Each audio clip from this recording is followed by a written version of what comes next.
Okay, so we've got the module assembled, essentially the lead attached with the positive signal and then negative in that order going from bottom to top.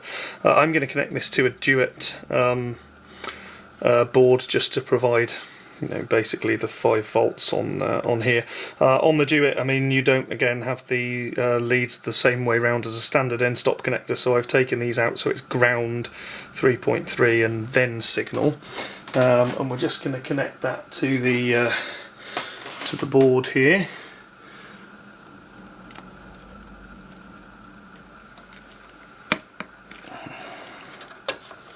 Okay, and then we're just going to power the board up, which powers this board up.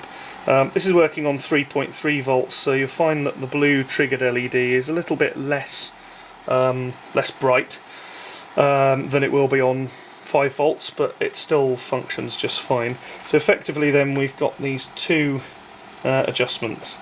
Now the majority of boards as they ship, the VR1 adjuster is in the correct place already. If you want to check it, then you take your multimeter set to measure resistance, and you put one lead on the middle of VR1 and you take the other one round and you touch it too. I usually use the upper of the 2 piezo connectors and measure the resistance between that pin and VR1.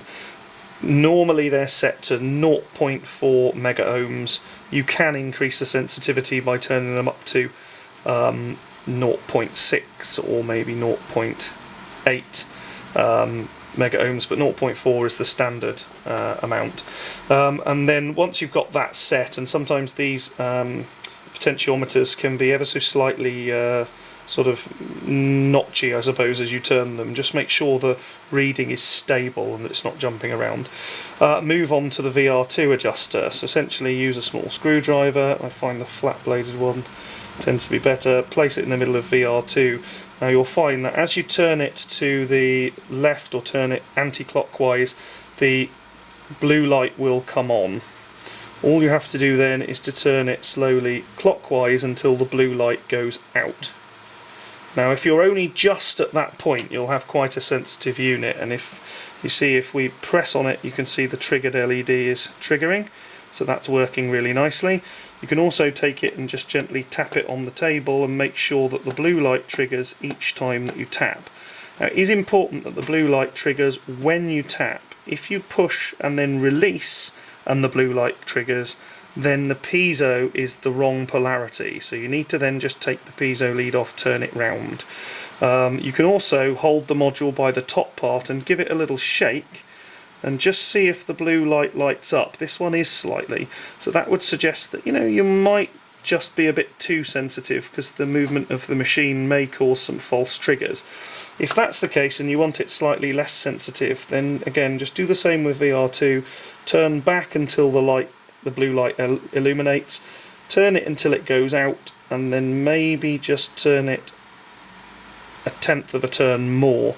That will make it very slightly less sensitive. You can see it will still trigger if you give it a squeeze. It'll still trigger if you tap it on the bench there, but if you shake it, it's probably not going to light up.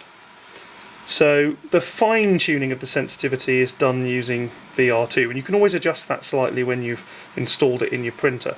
It is important to say these little potentiometers are only rated for about 20 turns before essentially they may stop working. So, you know, get it adjusted and then leave it alone. What I have done on a few of them was just put a tiny little drop of WD-40 on each of them just to lubricate them slightly. And you can now, since you've got that sort of reasonably well tuned, you can mark the position here with, you know, Sharpie pen or what have you, so that you know what position you started out at.